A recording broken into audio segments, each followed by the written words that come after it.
All right, Director, we appreciate you being here. If you would, just introduce your staff, and then the floor is yours. Absolutely. Thank you, Chairman Pridemore, and I appreciate the opportunity to be here, members of the Budget and Finance Committee.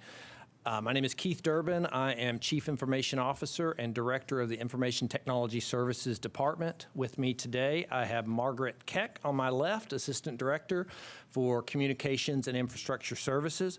On my right, I've got Greg Nicholson, who is our Budget Manager. In the back, John Griffey, our Chief Information Security Officer, Dawn Clark, our Assistant Director over Business Application Support and Services. And then also joining us is Trish Chris, who is the Executive Director of the Nashville Education and Community Access Television nonprofit, who is joining us to present the Public Investment Plan around NECAT later this afternoon. I also want to thank those who are producing this meeting from the new Metro Nashville network, formerly the television station formerly known as Metro 3, David Haney and Chris Singleton. So today I'm going to cover my operating budget as well as I mentioned not one but two public investment plans or PIPs. They will be brief. As you're aware, ITS is a service organization that exists only to serve the needs of the other 56 departments and agencies. Thus, the improvements today very much reflect that. And while we're not directly driving buses, catching the bad guys, or training the unemployed, we are directly supporting those Metro employees who are doing those things. Our budget request appears to have increased dramatically this year for a couple of reasons that I'd like to explain. Those improvements are logically grouped into four buckets. Two of those items are actual increases. They are positions we've requested as well as increases in contractual obligations. And the other two are accounting oriented. One is a transfer of some services from the General Services Department to ITS, and the other is a combination of multiple ITS funds into a single one. I'll start off with our first increase. We are requesting two positions. The first of them is a manager in the information security space.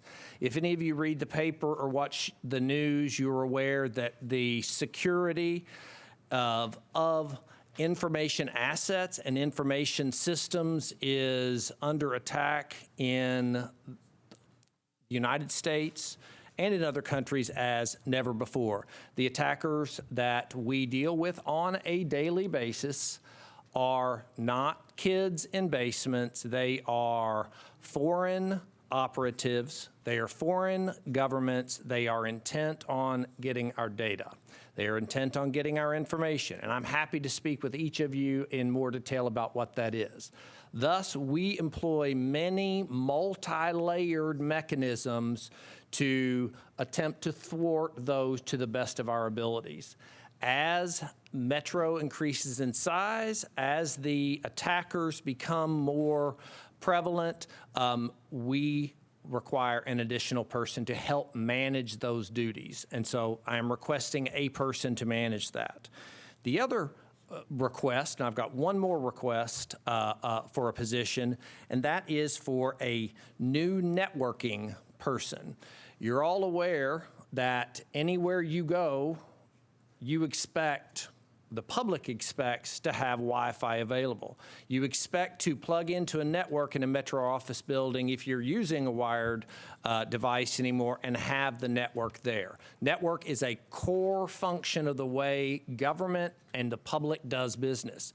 Our number of wireless devices alone in the past 2 years have increased by 400% that are touching our network. That requires, over time, the addition of staff to be able to support them at the level at which you expect them. And what is that level? You expect when you need your Wi-Fi, the Wi-Fi is there.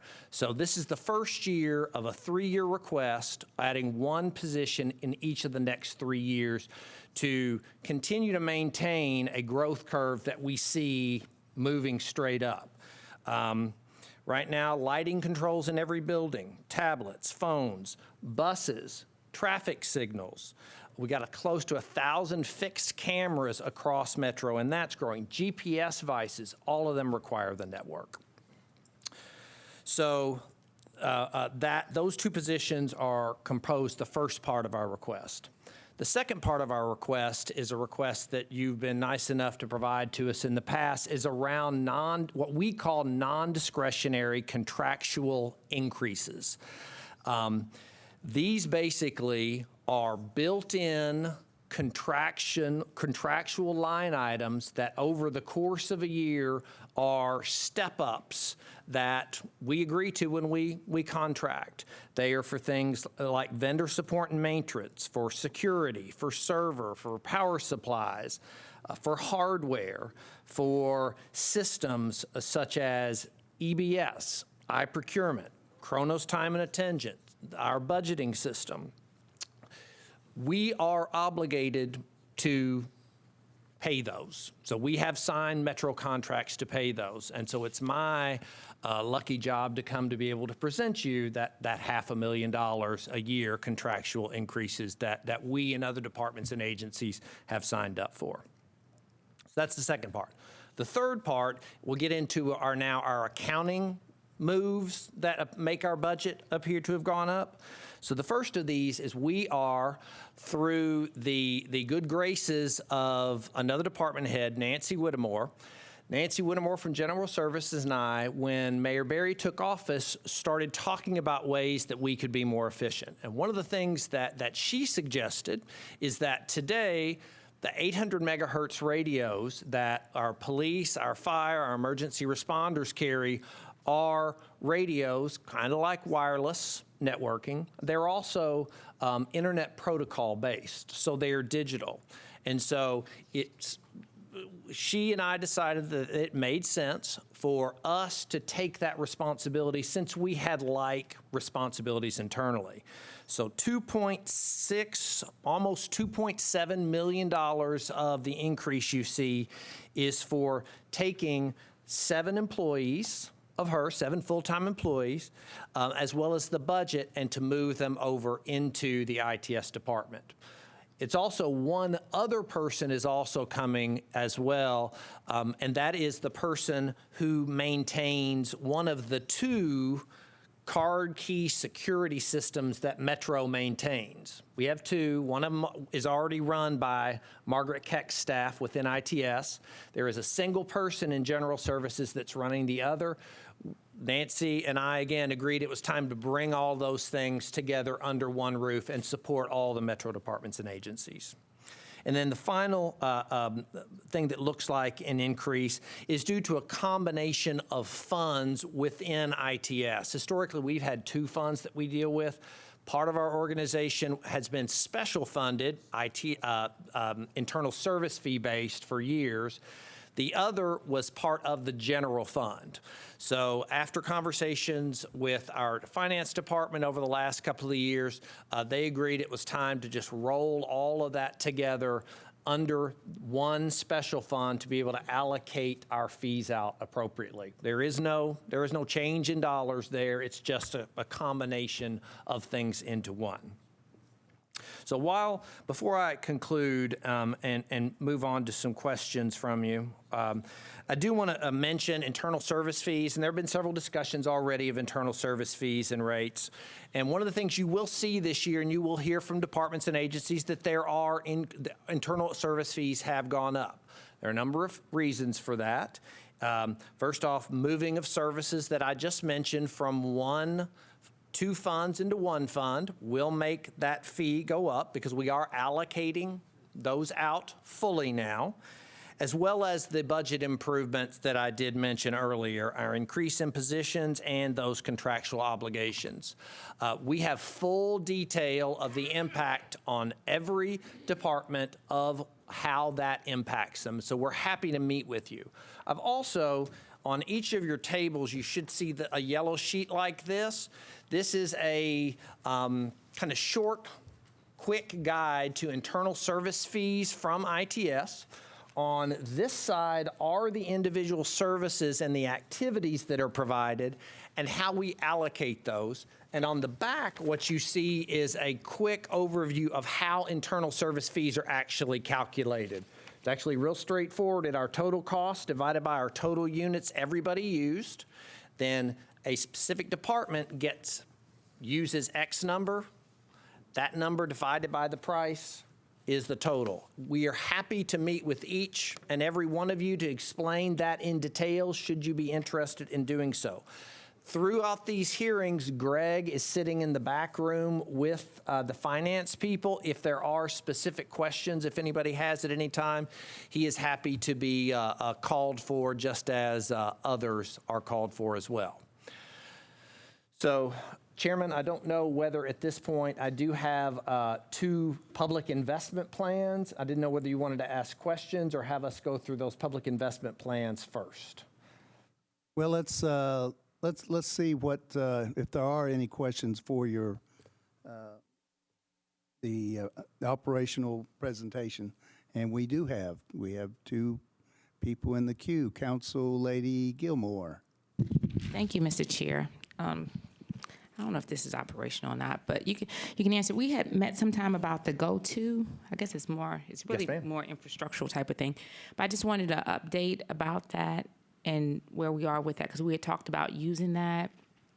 And so if you could just speak to that quickly. Absolutely. So the council lady and Mr. Jameson and I met with some of my staff earlier this year looking at opportunities around having go-to meetings from council members to constituents.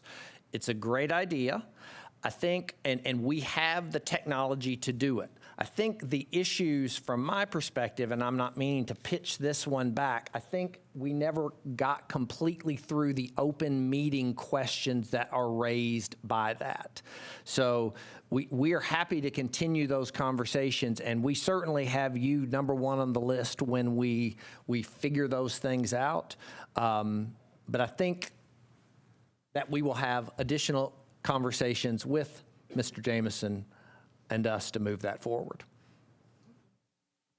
Thank you, Councilman Glover. Thank you, Chair. And I think it's safe to say this yellow sheet came out of the meetings and questions I had, I think, from last year. And so I think this is helpful. The one thing that I'll say in the budget is as an overall, and Chair, I'm saying this specifically to you and then to other council members in here, if we look at try to move money around, this is not an area that we really can do, because this is probably the most complicated part of the budget that there is. And I thank you guys for spending time with me last year on it. I do think this does make it much easier to sit down and calculate it out. And there is a rhyme and reason. It's just when you're looking at just raw numbers, it's hard to do that. Thank you, Chair. Thank you. That conversation is still clearly in my head from last year. And we're happy to repeat the meeting we had with Councilman Glover with others who are interested at any time. Council Lady Allen. Thank you, Mr. Chair. Keith, you and I have talked about open government a lot. There were some great things at the League of Cities that showed how other cities can or already have things that are very user-friendly just so citizens can see things graphically that may be hard to understand on the Metro websites. Is moving towards that included in this budget here, or is there stuff you need to make that continue to happen? So you were scratching an itch that I have. I could talk for the next hour or so on this topic, but mercifully I will not do so. There are included through the course of what we have going right now, activities around smart cities. And frankly, around smart cities, we are convening Wednesday of this week, the first meeting of the mayor's Connected Nashville, a vision for a smarter city work group, which is around putting together a smart city strategy for Nashville. About 35 people that will be involved. Councilman O'Connell is a representative to that body, and we will be looking toward a strategy, which smart cities is a really big term. First off, we're going to use that group to define what Nashville means as a smart city based on our objectives and the objectives that are out there. Put together strategies so that next budget cycle we have some public investment plans that we'll be bringing for the table for some specific projects. In addition, other activities that are going on today include I'm in the process toward the final stages of hiring a chief data officer. And one of the goals of that chief data officer is look for ways to provide data more visually, to use data that is buried today within departments and agencies. Just consider the wealth of data that's available in public works and in the police department and in the health department, all of which have a layer of privacy around them, but that put together could be used to discover new ways to fight crime or childhood obesity or lots of different things. So there is, we hope to within 6 weeks have a chief data officer who will lead those initiatives. And again, I could speak for the next hour on this, but I won't. But any of you who are interested in hearing more, look me up. Thank you. Councilman Cooper.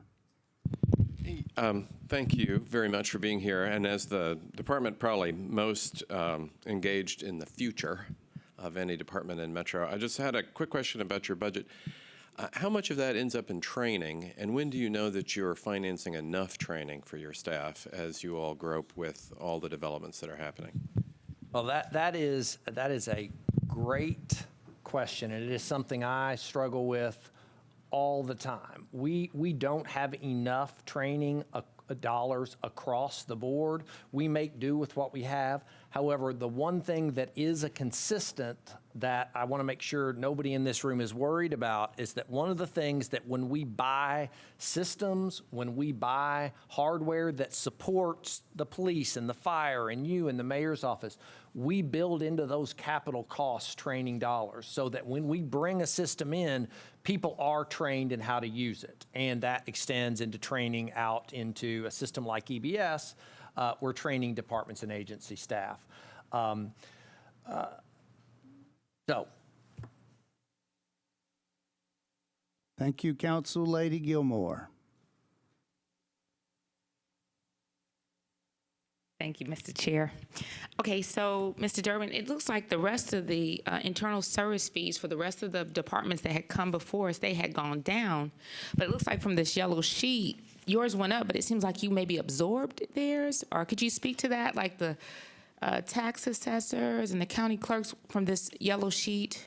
So Trying to Council Lady, understand what it says. Okay, so for example, just to give you, it says the service activity is the tax system allocated 100% to the trustee. And I noticed that his internal service fees had gone down, but yours have gone up. So did his costs get passed on to you? So we are the source of internal service fees that are allocated outwards based on how much something is used. So what I can do, I'm happy to meet with you and show you each department, because we know which department went up 3% and which department went up 12% based on their usage of some particular service that we offer. So no, we're not absorbing them other than for services that we ourselves use. We use email, and therefore we, as a department, take part of that cost. The rest of the cost is spread throughout other departments and agencies. We are not taking their costs. We are allocating their costs out. Okay, Director, if you would, you want to make your presentation? Now's the time. All right, so I have was assisted with 2 PIPs from within my department. The first one was around digital inclusion. So in Davidson County this year, there are 58,000 families who are without internet access or computers at home.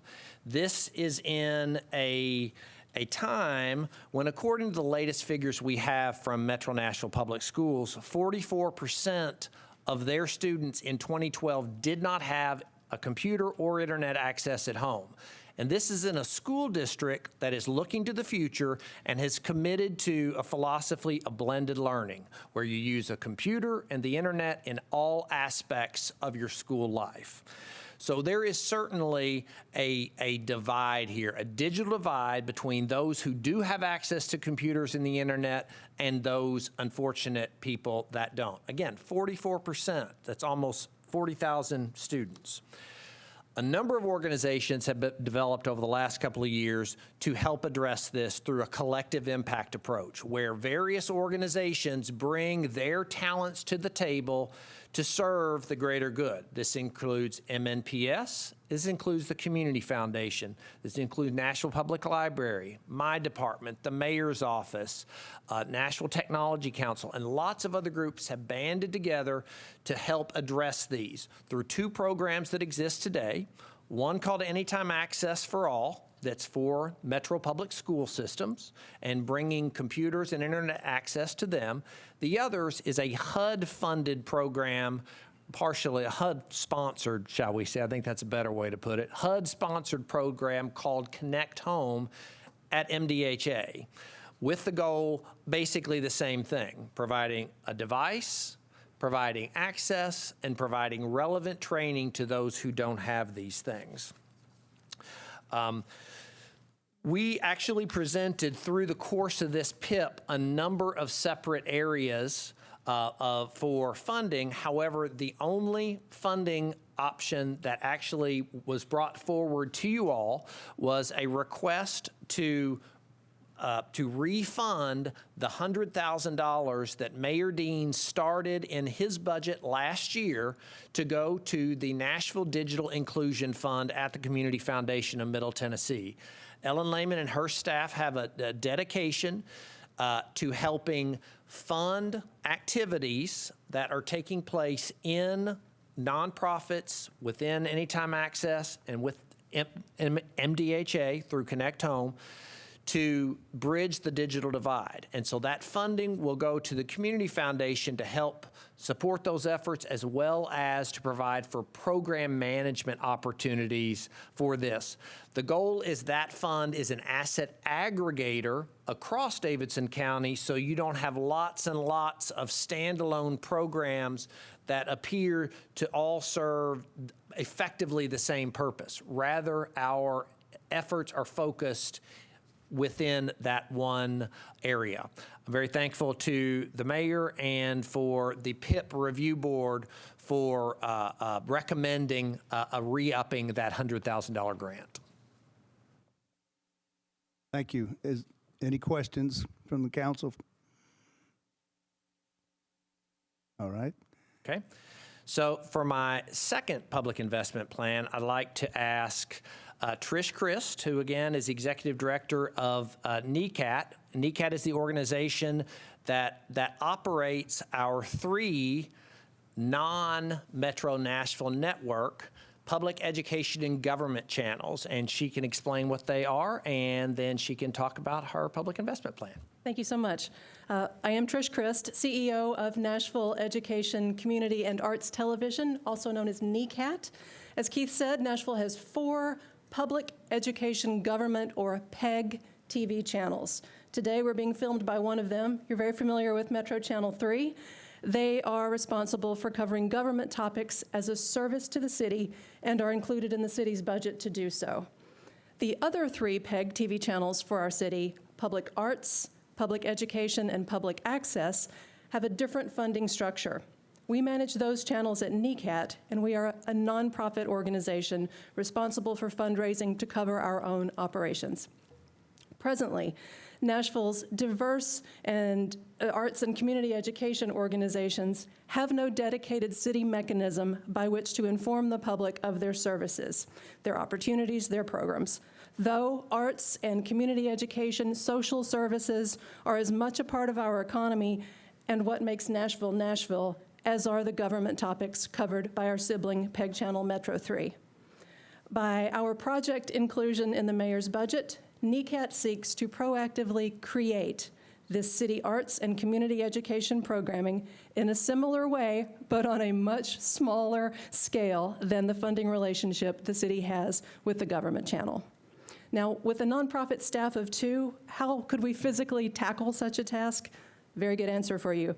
Thanks to FY15 funding from Griffin Technology and Channel D Solutions, and FY16 funding from Ascend Federal Credit Union and the Community Foundation, by the start of school this fall, NECAT will have trained 175 Metro Nashville Public High School students from career track broadcast academies and Nashville School of the Arts in TV production who all earned producer-level memberships at NECAT and who are all interested in careers in production and the arts.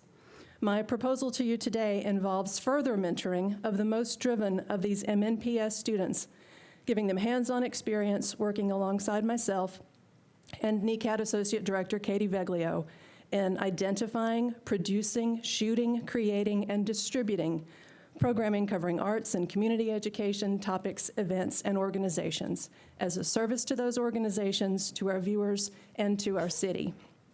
Okay, teenagers are in. How do adults feel about this idea? Well, they feel great.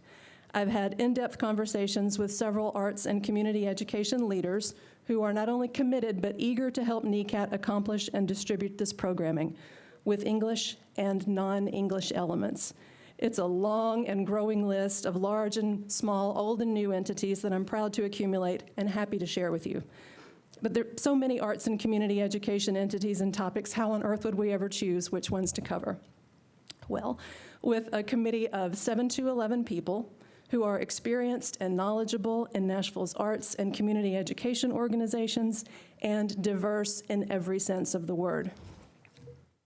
Anyone recommended or interested in serving on the committee will be considered by the NECAT board and staff, who will ultimately appoint the committee for renewable 3-year terms. This committee will nominate and receive nominations of arts and community education entities, topics, and events to be covered each year. How do our other funders feel about it? Excited and inspired.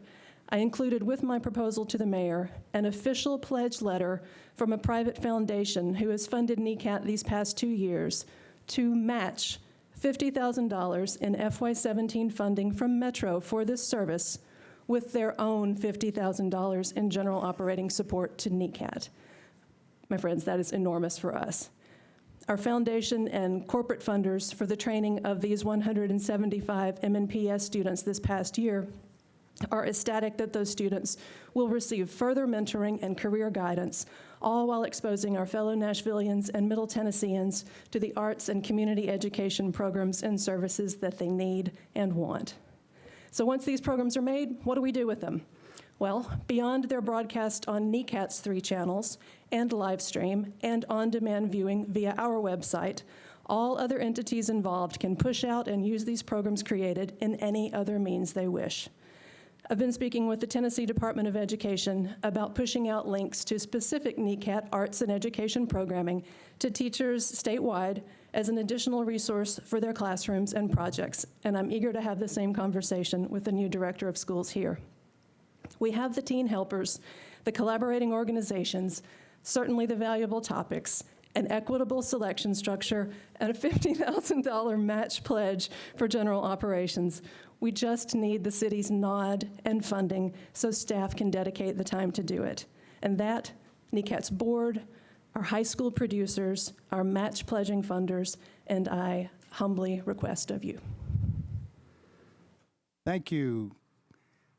Councilmen and ladies, are there any questions concerning the last presentation? If not, thank you very much for being here. Thank you. Certainly appreciate it. Director, thank you so much for your presentations. They were very enlightening, and we certainly appreciate all that you do for the city.